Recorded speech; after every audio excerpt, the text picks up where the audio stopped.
Bună, dragilor, și bine ați venit la previziunile pentru săptămâna 6-12 iulie.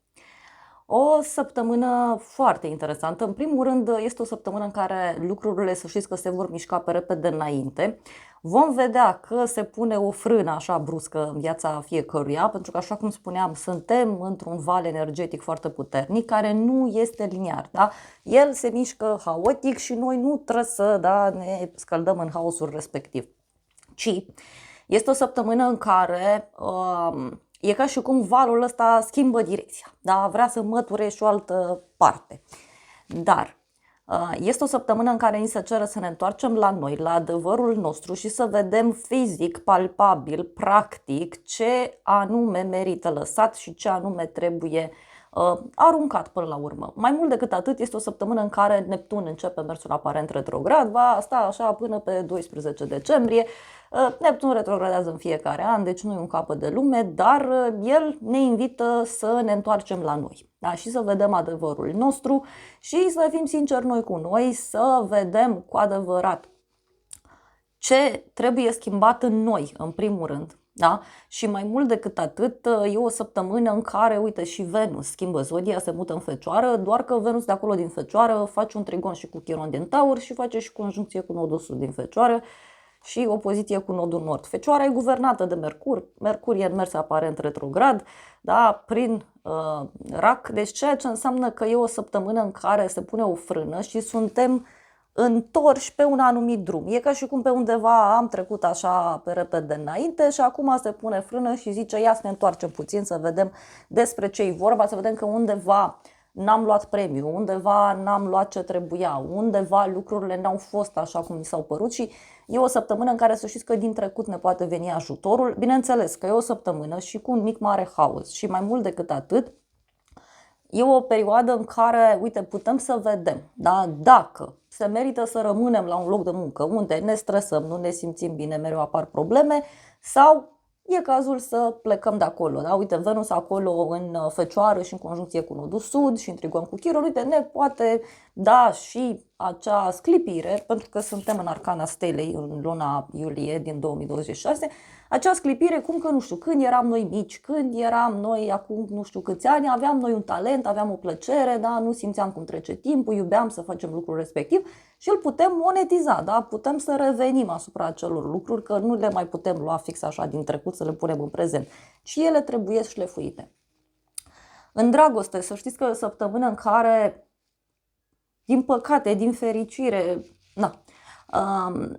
e o predispoziție spre suferință, spre critică și spre adevăr. Adică, uite, săptămâna aceasta în sfârșit vedem dacă persoana respectivă ne este alături în momente în care sunt și probleme la muncă, probleme de sănătate sau știu eu tot felul de activități zilnice, cumva e un test practic dacă vreți și unele cupluri îl trec, altele nu îl trec, asta e viața și mai mult decât atât poate să fie și o săptămână în care începem să ne dăm seama că în anumite relații nu era bine să ne sacrificăm, da? Că undeva nu se merita timpul, energia, investiția noastră, poate chiar financiară, poate chiar fizică sau energetică. Și așa cum spuneam, eu cred că e o săptămână și de vindecare, dar răspunsul, dragilor, așa cum spuneam, e despre a elimina anumite lucruri din viața noastră, că nu putem să mergem pe o nouă cale îmbrăcați tot la fel, da? E ca și cum vrem să schimbăm camera, da? Sau vrem să schimbăm petrecerea, dacă tot e Jupiter acolo în leu. Nu poți să te duci îmbrăcat tot în training, da? La o nuntă, să spun, da? Trebuie să schimbi. Cam așa e săptămâna aceasta, ți amintești că aveai tu o rochie, te apuci, o rearanjezi și o poți lua pe tine. Dar, repet, e o săptămână în care vom vedea că totul se poate mișca pe repede înainte.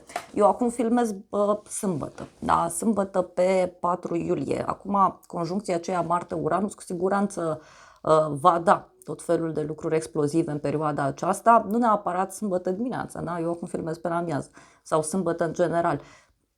Și săptămâna viitoare, da, 6-12 iulie, chiar și atunci se pot petrece lucruri. Dar e un moment foarte bun să facem curățenie în viața noastră. E un moment foarte bun de purificare, de eliberare. Mercurie a mers aparent retrograd, suntem pe lună în descreștere, luna plină care a fost, chiar a vorbit despre purificare, la urgență, așa.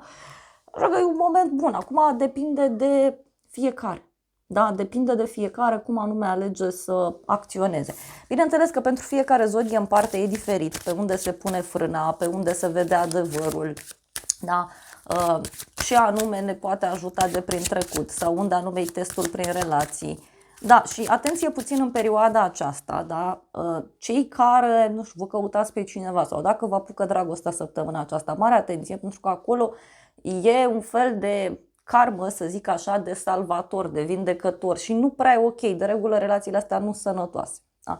Acum, fiecare face cum consideră, nu înseamnă că nu ne îndrăgostim, nu înseamnă că nu încercăm să ieșim, dar trebuie să fim puțin prudenți. Și apropo, o mare atenție pe la locul de muncă cu dragostea, că e mai complicat. Hai să vedem oracolul ăsta ce spune pentru toată lumea. Și avem adicții. Ei, da, e și despre asta. Adicții, o persoană care e obsedată, o persoană care așteaptă de mult timp, cineva care are niște obiceiuri nesănătoase. E și despre sănătate săptămâna aceasta, e și despre obiceiurile pe care le avem. Până la urmă, știți cum e și despre hrană săptămâna aceasta, dar hrană fizică, dar și informațională, că până la urmă și informațiile pe care le înghițim sunt o hrană. Bani. Banii sunt o problemă sau suport financiar, da? Deci niște schimbări financiare. Iar apoi avem claritate, a vedea adevărul din minciuni, a fi cu adevărat tu, a accepta adevărul.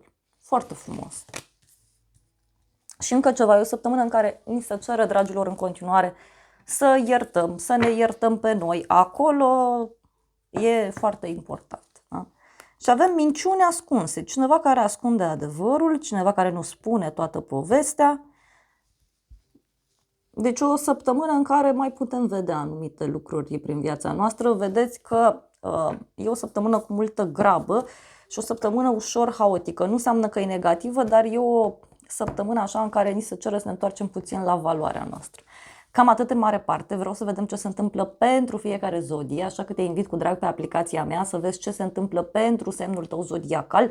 Discutăm și din punct de vedere astrologic, vedem și ce spun cărțile de tarot pentru fiecare zodie. Vă aștept cu mare drag pe aplicație și dacă vrei să vezi ce ți aduce luna iulie, aveți toate citirile de tarot pentru toate zodiile în aplicația mea, le puteți vedea gratuit, vă aștept cu mare, mare drag acolo.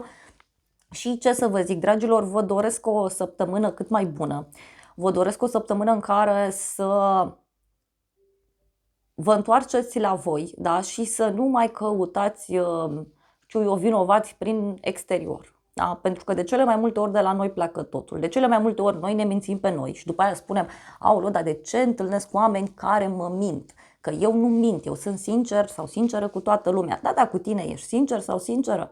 La fel pe foarte multe aspecte ale vieții. Și da, acum știți cum e, trebuie rezolvată problema direct de la sursă.